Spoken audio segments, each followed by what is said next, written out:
Hi everyone. If you're looking for a way to simplify your CNC setups, this video is for you. The first thing we're going to start with when we're doing our CNC setups is our print.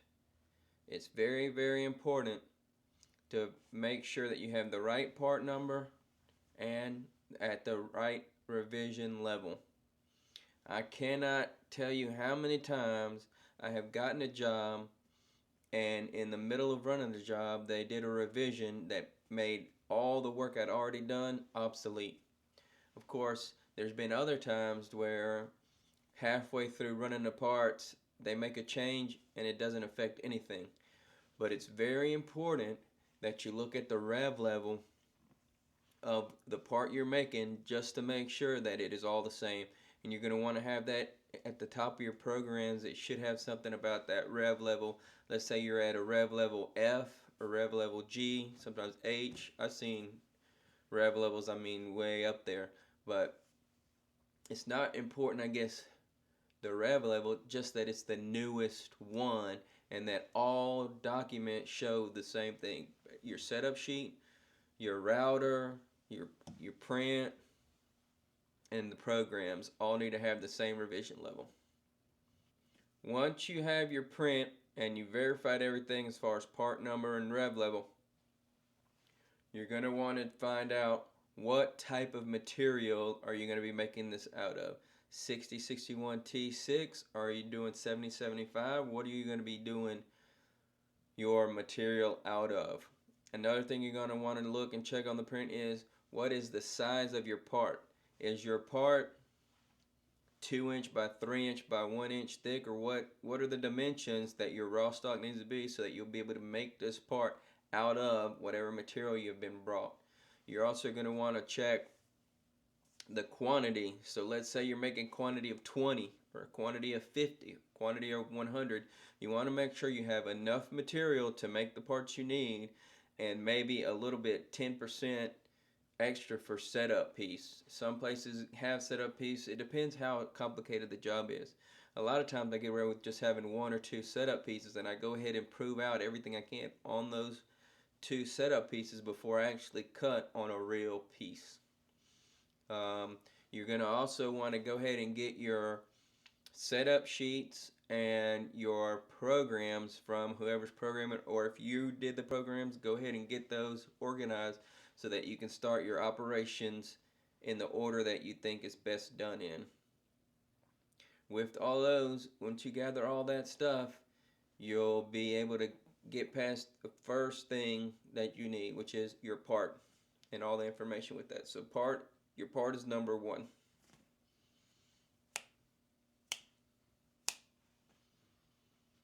Okay, so what is number 2?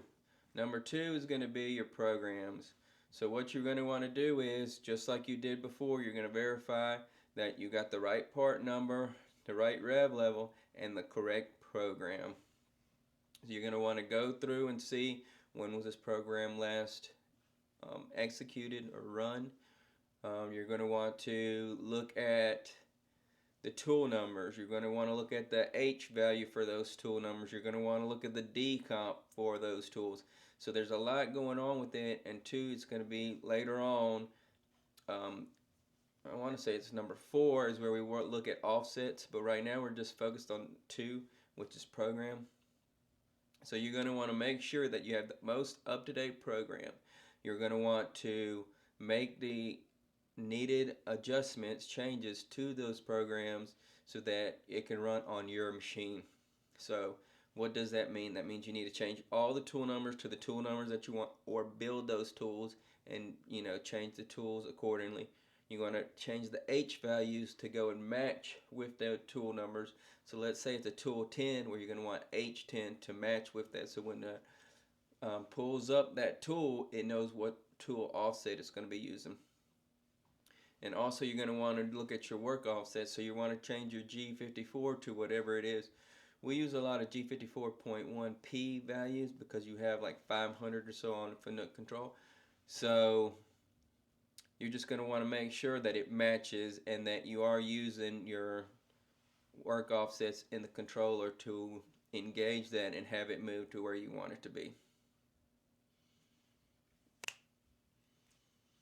Okay, so the next thing we're going to want to do is our fixtures. So we want to go look for the fixtures and find them. A majority of the time they're going to already be engraved with the part number and hopefully the rev level. So you're going to go find it and you're going to want to mount that to whatever to your machine and however you see possible. And a lot of times we run the indicator across it just to see what it looks like. If it needs to be skimmed, just a light skim, we'll go ahead and do that. If we can get away with not skimming, that would really be ideal. But it's hard to take something off of one machine and put it on another machine, fixtures, and expect it to be perfect. It doesn't happen like that all the time in the real world. Yeah, in our minds, it kind of should be, oh yeah, you just pull it off one and put it on another, but it doesn't always work out that way. So with the fixtures, there's a number of things that you're going to want to look at. You're going to want to make sure it's the right part number and right rev level. That's everything. You're going to want to make sure you're doing it in the right orientation. Or you want it to be vertical or you want it horizontal. How do you want to mount your fixture to your machine where it has enough clearance for you to get all the tools you want to work on all the features that you want on the part that you're making. You're going to want to make sure that it has the right pin dowel locator so that way when you set your part up you can put it to where it needs to be. Your fixture, you want to check the gaskets. Sometimes you have vacuum fixture, so you want to check the gaskets to make sure that you're going to be able to hold the vacuum that you need later on. So that's everything that has to do with the fixtures. Once you get it mounted, indicated in, faced off like you want, and have new gaskets, then you'll be ready to move on to the next step, which is step number 4. Okay, hey, so you've done the part, you've already got the program where it needs to be, you've already mounted the fixture and got that what it looks like. Next thing is offsets, and there's kind of 2 subcategory of offsets. We're going to look at our tool offsets, and then we're going to look at our work offsets. Those are the 2 main offsets. So with the tool offsets, it's basically whenever we make a new tool or we change out a tool that we had in there before, we're going to want to touch it off, and there's multiple ways to do it. We like to come 1 inch off of our part, and then we use a shim block, or it's really like a gauge block that's 1 inch thick, and then we dial in until we just barely touch it. And that's how we normally do. Some places use a piece of paper that's 3/8 thickness, but we use 1 inch so it gives us that extra bit of buffer. There's a lot of ways to do it, but you basically want to get your tools all set to the same spot on the XZ travel. So once you do that, you're going to want to go in and check your D comp value. So that's cutter comp. You don't want to be using cutter comp if you don't have to. It can end up hurting you in the future. So you just want to make sure that your cutter comp is not set to big numbers like a -0.002. That's a little bit excessive. So you might want to check to see, is that tool got a lot of wear on it, or was it a regrind? You know, it depends on what shop you are, how they run things. But in a shop that uses all new tools, more than likely you're going to be 0, maybe a couple tenths minus, or might be -0.5. I mean, if it's a brand new tool, it's not really going to have a lot of wear if your tool paths are programmed correctly. So that's your tool offsets. And there's times where we have multiple offsets. One tool could be doing 2 different features. So we do, let's say, a tool 13. So we're using the H13, D13 for that tool 13.